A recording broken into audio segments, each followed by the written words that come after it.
Everyone, welcome back to my channel Venny Pandu diaries. Please subscribe to our channel అండి. అక్కడ ఒక bell icon ఉంటే దాన్ని హిట్ చేశారంటే మా వీడియోస్ అన్నీ మీ వరకు వచ్చేస్తాయి. సో ఇవాళ వ్లాగ్ ఏంటి అంటే థంబ్నెయిల్లో ఉంది కదా, మనాలి బడ్జెట్ గురించి. అండ్ మీరు కానీ మా ఛానల్ని ఫస్ట్ టైం చూస్తుంటే నా పేరు ఝాన్సీ. సో నేను మా సిస్టర్ కలిసి వెన్నీ పండు డైరీస్ అని చెప్పి ఒక ఛానల్ అయితే క్రియేట్ చేశాము. మా మా అల్లరి మా ట్రిప్స్, ట్రావెల్ అవన్నీ చూపిద్దామని చెప్పి, ఇంకా కొన్ని లైక్ ఫ్యాషన్, లైక్ మనం ఎలా స్టైల్ చేసుకోవచ్చు, ఏదో నాకు తెలిసిన కొన్ని చెప్దామని చెప్పి. ఎందుకంటే నాలాగా ఏమీ తెలియని వాళ్ళు కూడా ఉంటారు, నేను కూడా నేర్చుకుంటున్నా ఇప్పుడిప్పుడే. సో అందుకోసమని మేము ఒక ఛానల్ క్రియేట్ చేశాము. అండ్ నాకు బేసిక్గా వాగడం అంటే ఇష్టం. నేను ఒక 1-2 గంటలు కూడా కూర్చోబెట్టి మాట్లాడమంటే మాట్లాడతా. నేను అంత మాటలు బాగా వచ్చనమాట.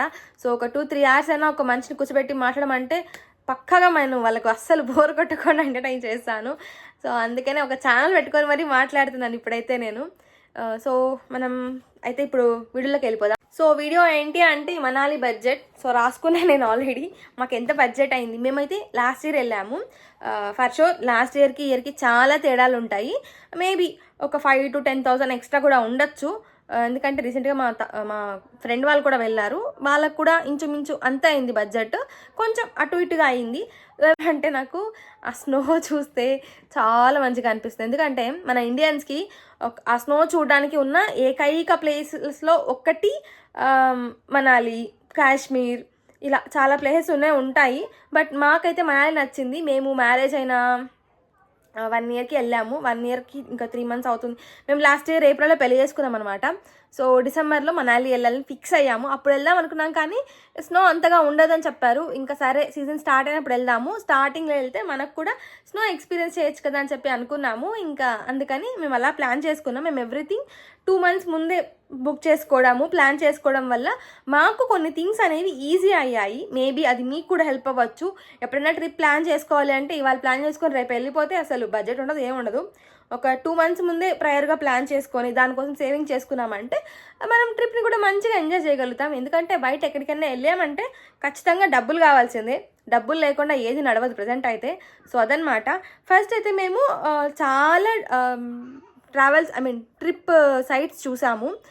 సో మనకు ట్రిప్స్ ఉంటుంది కదా, ప్యాకేజెస్ ఉంటాయి కదా, వాళ్ళవి చాలా చూసాము. బట్ మాకు అంటే ఏది రీజనబుల్ అనిపించిందో, ఏది అంటే మళ్ళీ మనం అన్నీ ఆన్లైన్లో మాట్లాడతాం కాబట్టి అసలు ఫేకా రియలా ఏది తెలియదు మనకు. బట్ మనం ఓకే ఒక స్టెప్ తీసుకున్నామని చెప్పి మేమైతే ఇలా టూర్ ప్యాకేజ్ వాళ్ళతో చాలా మందితో మాట్లాడినాం. చాలామంది అసలు మాకున్న బడ్జెట్కి వాళ్ళు చెప్పిన దానికి సంబంధమే లేదనమాట. సరే అని చెప్పేసి ఇంకా మా బడ్జెట్లో చూసినప్పుడు మాకు హిమాలయన్ టూర్స్ అండ్ ట్రావెల్స్, ఇది కూడా నేను జస్ట్ గూగుల్లో కొట్టి చూసాను ఏవేవి బాగున్నాయి రివ్యూస్ అని చెప్పి చూస్తే మాకు హిమాలయన్ టూర్స్ అండ్ ట్రావెల్స్కి రివ్యూ బాగుంది, బడ్జెట్ ఫ్రెండ్లీ అని చెప్పి చూపించారు గూగుల్లో. సో ఇంకా వాళ్ళని కాంటాక్ట్ అయ్యాం. వాళ్ళతో పాటు నేనైతే లిటరల్ ఒక 10 టూర్స్ అండ్ ట్రావెల్స్ వాళ్ళని కాంటాక్ట్ అయ్యి వాళ్ళతో మాట్లాడి నాకు బెస్ట్ అనిపించింది హిమాలయన్. ఎందుకంటే వాళ్ళు మనకు ప్రతిదీ అర్థమయ్యేలాగా చెప్తారు. ఇప్పుడైతే మన తెలుగు వాళ్ళకు కూడా చాలా ఉన్నాయిలేండి మనాలిలో. ఈ 1 yearలో చాలా డెవలప్ అయింది మనాలి. ఎందుకంటే మన తెలుగు వాళ్ళవి కూడా టూర్స్ అండ్ ట్రావెల్స్ ఉన్నాయి. సో మనం యూట్యూబ్లో చూస్తూ ఉండుంటాము, వాళ్ళది పేజెస్ కూడా ఉన్నాయి. కాబట్టి మన తెలుగు వాళ్ళని కూడా కాంటాక్ట్ అయ్యి వెళ్ళొచ్చు. కానీ మేము వెళ్ళినప్పుడు మేమైతే హిమాలయన్ టూర్స్ అండ్ ట్రావెల్స్ వాళ్ళని చూస్ చేసుకున్నాము. మాకు ప్యాకేజ్ వచ్చేసి 14,000 తీసుకున్నాం మేము, నేను మా హస్బెండ్ కాబట్టి ఇద్దరికి కలిపి 14,000 ప్యాకేజ్ తీసుకున్నాం మేము. మాకు ప్యాకేజ్ అయితే 14,000కి వచ్చింది. మనం ప్యాకేజ్ తీసుకునే రోజు జస్ట్ 3,000 పే చేసాం మేము, అంతే. అది కూడా వీఆర్ నాట్ షూర్ వాడు మమ్మల్ని అక్కడ బస్ ఎక్కించుకుంటాడు లేదని మాకు అస్సలు తెలీదు. కాకపోతే మా ట్రిప్ ఒక 2 days స్టార్ట్ అవుతుంది అన్నప్పుడు వాళ్ళు మాతో కాంటాక్ట్ అయ్యి, నిజం చెప్తున్నా నేను, వాళ్ళు మాతో అసలు చాలా బాగా ఫాలో అప్ చేస్తారు. ప్రతిదీ కూడా చాలా ఓపిక్గా టైం తీసుకొని. లాంగ్వేజ్ బేర్ ఖచ్చితంగా ఉంటుంది, బట్ ఇక్కడ లోకల్ వాళ్ళు ఎవరో ఒకరు ఉండుంటే మనకి ఇంకా ఈజీ అయ్యేది. బట్ స్టిల్ మా ఆయనకి హిందీ వచ్చు కాబట్టి ఎలాగో మేనేజ్ అయిపోయింది. సో మేము వాళ్ళని కాంటాక్ట్ అయ్యారు మమ్మల్ని. వాళ్ళు ప్రతిదీ మాకు వాళ్ళు అసలు త్రూ కాల్స్ మాకు అప్డేట్స్ ఇచ్చారు. ప్రాపర్ మాకు ఏ రూమ్ కావాలంటే ఆ రూమే ఇచ్చారు. అండ్ ఇవన్నీ కూడా మాకు బాగా హెల్ప్ అయ్యాయి. నేను అందుకే హిమాలయన్ టూర్స్ అండ్ ట్రావెల్స్ మీకు ప్రిఫర్ చేయమని చెప్పి. ఎందుకంటే బాగుంది వాళ్ళు ఇచ్చిన మనం పెట్టిన దానికి పర్లేదు, వాళ్ళ రెస్పాన్సెస్ కానీ అండ్ వాళ్ళ ప్యాకేజ్ డీటెయిల్స్ కానీ ఇవన్నీ కూడా నాకు నచ్చాయి. ఇంకా అందుకే మేము కంపేర్ చేసుకున్నాం కూడా, అన్నిటితో కంపేర్ చేసి ఓకే ఇది మనకు హెల్ప్ అవుతుంది అని చెప్పి మేము వీళ్ళతో వెళ్ళామన్నమాట. సో ఫస్ట్ అయితే మేము వెళ్ళేది మాత్రము ట్రైన్లో వెళ్దామని ఫిక్స్ అయ్యాము. ఎందుకంటే వెళ్ళేది వచ్చేది రెండు మనం ఫ్లైటే పెట్టుకున్నాం అనుకోండి, అక్కడే మనకు డబ్బులు ఎగిరిపోతాయి అసలు. అందుకే మేము 1 వే ట్రైన్ 1 వే ఫ్లైట్ అని పెట్టుకున్నాము. సో వెళ్ళేది ఎంత ఓపిక్గా వెళ్ళినా ప్రాబ్లం లేదు కాబట్టి నేను అప్పుడు లీవ్ కూడా తీసుకోలేదు. లిటరల్ నేను ట్రైన్లో కూర్చొని వర్క్ చేశాను ఆ డే మొత్తం, ఇంటర్నెట్ రాకపోయినా కూడా. ఇంకా అందుకే మేము వెళ్ళేది ట్రైన్ పెట్టుకున్నాము.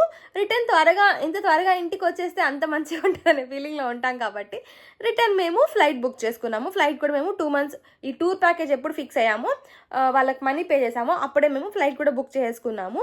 మాకు ఫ్లైట్ ఛార్జెస్ 11,000 రూపీస్ పడింది విత్ ట్యాక్స్, అండ్ ప్యాకేజ్ ఒక 15,000 వరకు అయ్యింది. అక్కడే మాకు 26,000 అయిపోయింది. మా బడ్జెట్ జస్ట్ 50,000. మేము దానికి ఎక్సీడ్ అవ్వకూడదు ఫిక్స్ అయిపోయాము. సో అక్కడికి మనకు 25,000 అయిపోయింది. ఇంకా మన చేతిలో అనేది ఇంకొక 25,000.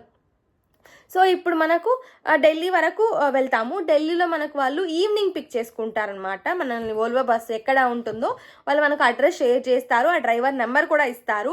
సో ఈవినింగ్ పిక్ చేసుకుంటారు కాబట్టి డే మొత్తం ఏం చేయాలనేది ఇప్పుడు మళ్ళీ టెన్షన్.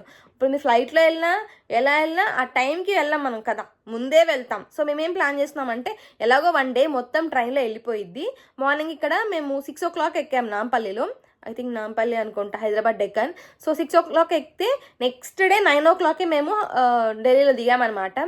సో ఈ ఎంటైర్ 1 day అయితే అసలు నేనైతే ఫుల్లీ ప్యాక్డ్ వర్క్ చేసుకుంటా ఉన్నా. నేను నోటీస్ స్పీడ్ సర్వ్ చేస్తున్నా, బట్ స్టిల్ నోటీస్ స్పీడ్లో ఉన్నా కూడా మనల్ని చంపుతారు కదా, పని చేసుకుంటూనే ఉన్నా. ఇంటర్నెట్ రాక అసలు ఇంకా ఇప్పుడు ట్రావెలింగ్ అంటే ఇంకా మనల్ని వేసుకుంటారని చెప్పేసి నేను వర్క్ ఫ్రమ్ హోమ్ తీసుకొని ట్రావెలింగ్ మొత్తం వర్క్ చేసుకున్నాను. అండ్ నెక్స్ట్ డే వచ్చేసి లీవ్ తీసుకున్నాను అనమాట. సో ఢిల్లీలో దిగాము, మేము ఎన్సీఆర్ వెళ్ళిపోయాము.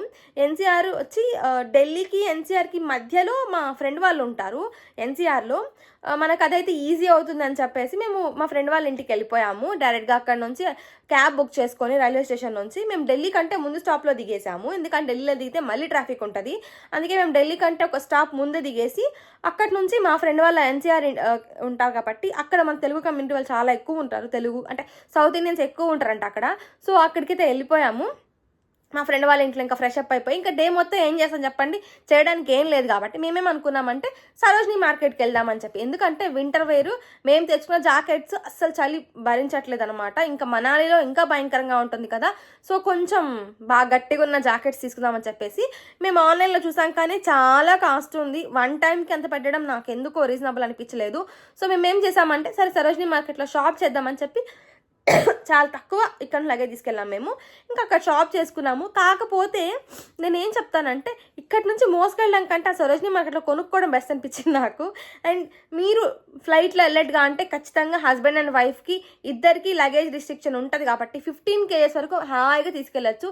మేము ఒకటే ట్రాలీ తీసుకెళ్ళి అంటే కొంచెం మాకు లగేజ్ అటు ఇటు అయింది. ఇంకొక ట్రాలీ తీసుకెళ్ళుంటే మంచిగా విశాలంగా అన్ని షాప్ చేసుకోండి నాకైతే అనిపించింది.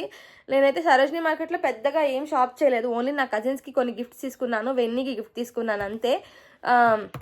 అక్కడ మాకు సరోజినీ మార్కెట్లో ఒక 2-3 thousand పెట్టాము అంతే మేము, జాకెట్స్ బట్టలు అవి ఇవి అని చెప్పి. ఇంకా ఫ్రెండ్స్కి కూడా అంటే మా కజిన్స్కి వాళ్ళకు వీళ్ళకు కొన్ని క్లోత్స్ తీసుకున్నాము అంతే. మాకు పెద్దగా అవ్వలేదు, అక్కడ అన్నీ మనకు 100 దొరుకుతాయి, ఒక 2,000 అయి ఉంటుంది అంతే. మా షాపింగ్ మేము ఇక్కడి నుంచి మా ఫ్రెండ్ వాళ్ళ ఇంట్లో ఫ్రెష్ అప్ అయిపోయి బ్రేక్ఫాస్ట్ తినేసి టుక్ మోటార్ సైకిల్ అంటారు దాన్ని, ఆ టైప్ ఆఫ్లో ఆటోలు ఉంటాయి అక్కడ. జస్ట్ 20 రూపీస్ వాడు మమ్మల్ని మెట్రోలో వదిలేసాడు. మెట్రో దగ్గర నుంచి మేము సరోజినీ మార్కెట్కి వెళ్ళిపోయాము. ఇక్కడ అసలు మాకు మెట్రోలో ఎక్కడి నుంచి ఎక్కడికి వెళ్ళాలి ఏం తెలియదు. మొత్తం ఆ రూట్ మ్యాప్స్ అన్ని ఫోటోలు తీసుకొని ఏది నెక్స్ట్ స్టాప్ అవన్నీ చూసుకొని మేమైతే మెట్రో కార్డ్ రీఛార్జ్ చేసుకొని మెట్రోలో తిరిగాము. లిటరలీ మెట్రోలో తిరిగాము మేము. ఓన్లీ మా దగ్గర దూరం అయితే మాత్రమే మేము టుక్ ఆఫ్ చేసుకున్నాము 20 రూపీస్ కాబట్టి.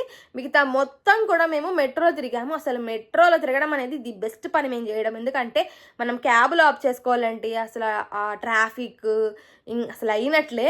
సో నాకైతే మెట్రో బెస్ట్ అనిపించింది. అండ్ మాది షాపింగ్ మేము 12 o'clockకి దిగేసాము.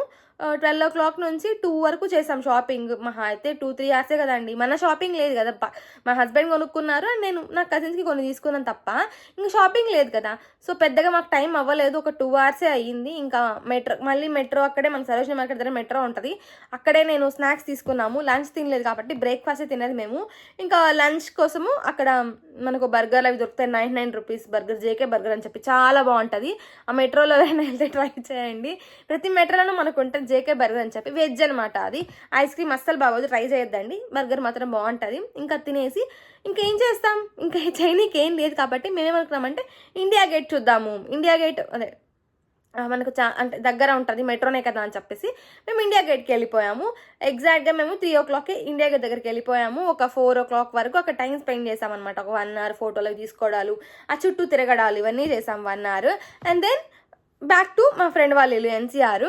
సో ఎన్సీఆర్కి వచ్చేసాం మళ్ళీ మెట్రోలో మేము. ఇంకా మెట్రోలో మేము ఒక 2-3 మెట్రోలు మారుంటాము. ఇటు ఒక 2-3 మెట్రోలు, అటు ఒక 2-3 మెట్రోలు, అక్కడి నుంచి 2 మెట్రోలు, మొత్తం 10 సార్లు మేము మెట్రోలు మారుంటాము. Because of lack of knowledge and మాకు తెలియదు కాబట్టి. అండ్ దెన్ మేము మా ఫ్రెండ్ వాళ్ళ ఇంటికి వెళ్ళి లగేజ్ తీసుకొని మళ్ళీ మాకు ఢిల్లీలో కాశ్మీర్ గేట్ దగ్గర వాళ్ళు ఇచ్చారనమాట పికప్ పాయింట్, ఓల్వో బస్సు. ఆ ఓల్వో బస్ అసలు హైలైట్, 7:30కి పికప్ అన్నాడు వాడు, 9 o'clock వచ్చాడు.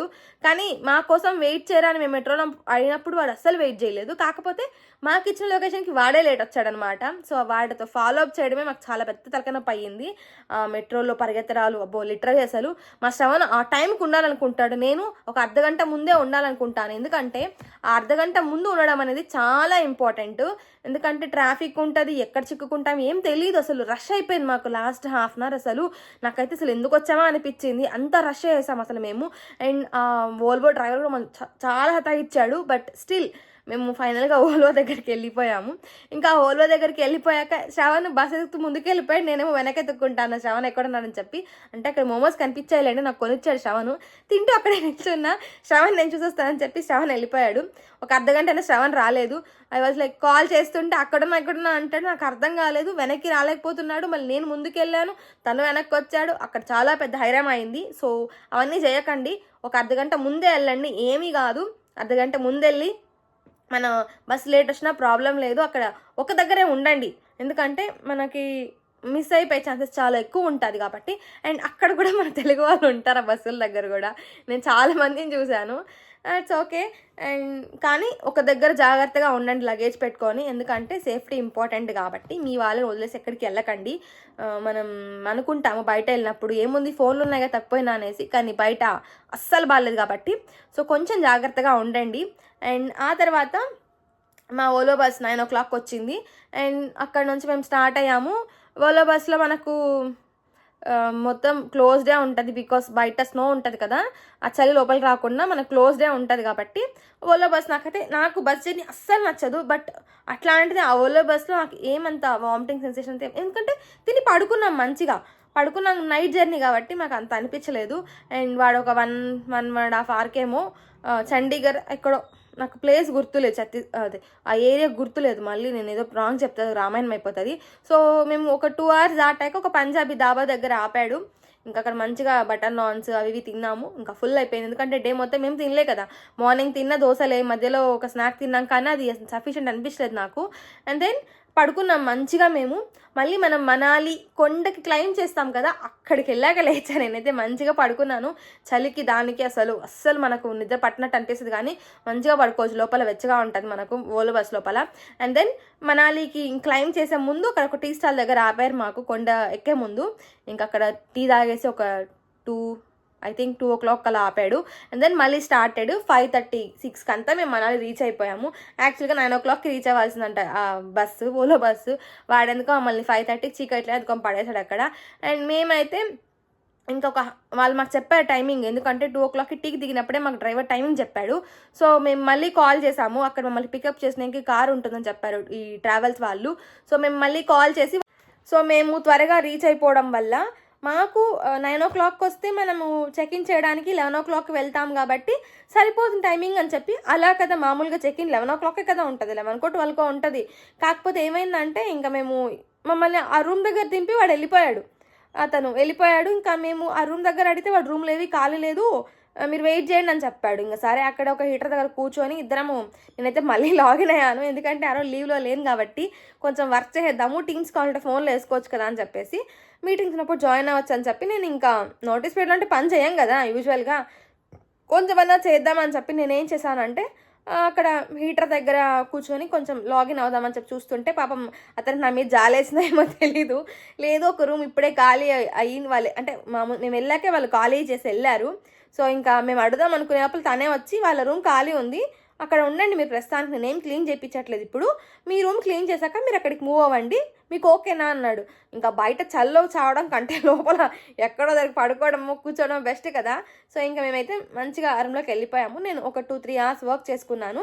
వాడు మాకు టైం చెప్పాడు 9:30 వరకు, 9:30 వరకు ఉండండి, 9:30కి రూమ్ క్లీన్ చేయాలి, మీరు వెకేట్ చేసేయండి అన్నాడు. సో నేను ఒక 3 hours వర్క్ చేసుకున్నా, శ్రవణ్ ఏమో మంచిగా పడుకున్నాడు. అండ్ దెన్ మార్నింగ్ అవ్వగానే అసలు మనాలి వ్యూ ఎంత బాగుందంటే, మేము ఉన్నది కొండలకి దగ్గర అనమాట, మాది ఓల్డ్ మనాలిలో అనమాట మా రూము, చాలా డెడ్ ఎండ్ మాది అసలు. అక్కడ ఒక చిన్న మ్యూజియం కూడా ఉంటుంది, చాలా బాగుంటుంది అసలు. మేమున్న రూమ్ కానీ, మేము బాల్కనీ వ్యూ తీసుకున్నాము, ఏదో బాల్కనీ వాడేట్టుగా, కాకపోతే అస్సలు స్నో పడలేదు కాబట్టి పెద్దగా యూజ్ అవ్వలేదు మాకు, కానీ మనకు ఆ తెల్లగా ఉన్న కొండలు అవన్నీ మంచిగా. సో నేను బాల్కనీ వ్యూ కావాలి అని చెప్పి వాళ్ళని ఫోర్స్ చేసి మరి అక్కడ తీసుకున్నాం, కానీ మాకు అంత యూజ్ అయ్యిందా అంటే స్నో పడి ఉంటే పెద్దగా యూజ్ అయ్యేదేమో. అండ్ మాకు వ్యూ నచ్చింది బాల్కనీ వ్యూ తీసుకోవడం వల్ల. డే 1 ఇంకా మేము మా లగేజ్ అంతా అక్కడే పెట్టేసి, వాడు మమ్మల్ని 12 o'clockకి చెక్-ఇన్ కదా, మీరు 11కి వచ్చి చెక్-ఇన్ చేసుకోండి, అప్పటిదాకా మీ లగేజ్ ఇక్కడ పెట్టుకోండి కౌంటర్ దగ్గర అన్న రిసెప్షన్లో. ఇంకా అక్కడ మా లగేజ్ మొత్తం పడేసి నేను శ్రవణ్ ఫస్ట్ బ్రేక్ఫాస్ట్ తిందామని చెప్పి ఇంకా స్టార్ట్ అయ్యాము. ఇంకా మొత్తం నడుచుకుంటూ ఒక 1 kilometer వెళ్ళిపోయాము. మాకు అక్కడ ఏం కనిపించలేదు. ఇంకా మళ్ళీ వెనక్కి వస్తుంటే అక్కడ ఒక చిన్న షాప్ లాగా ఉంది, ఇంకా అక్కడ వాళ్ళు మ్యాగీ పెడుతున్నారు, సరే అని చెప్పి మ్యాగీ అయినా తిందామని చెప్పి ఇంక అప్పటికే ఫ్రెష్ అప్ అయి వచ్చాం కాబట్టి మ్యాగీ తినేసి మళ్ళీ ఇట్లా హోటల్కి వెళ్ళిపోయాము. ఇంకా వాడు మాకు రూమ్ ఇచ్చాడు, ఇంకా చెక్-ఇన్ ఫార్మాలిటీస్ అన్నీ కంప్లీట్ చేసేసి రూమ్కి వెళ్ళి ఫ్రెష్ అప్ అయిపోయాము. అండ్ అతనికి కాల్ చేసాము, మమ్మల్ని క్యాబ్లో డ్రాప్ చేశాడు కదా, అతనికి కాల్ చేసాము, ఏ టైంకి వస్తావు ఏంటి అని కనుక్కోవాలి కదా. సో తను 12-12:30కి వస్తాను, మీరు రెడీగా ఉండండి అన్నాడు. సో మనకు కాంప్లిమెంటరీగా బ్రేక్ఫాస్ట్ డిన్నర్ ఉంటుంది. సో డే 1 రోజున మనకు బ్రేక్ఫాస్ట్ ఉండదు, డే లాస్ట్ రోజున మనకు డిన్నర్ ఉండదు, బ్రేక్ఫాస్ట్ ఉంటుంది. సో ఇది అక్కడ మనకు ఉన్న ఫార్మేట్. సో కాంప్లిమెంటరీలో బ్రేక్ఫాస్ట్ డిన్నర్ అయితే మాకు నచ్చింది, ఎందుకంటే డే మొత్తం బయట ఉంటాం కాబట్టి లంచ్ అంత హెల్ప్ అవ్వదు మనకు.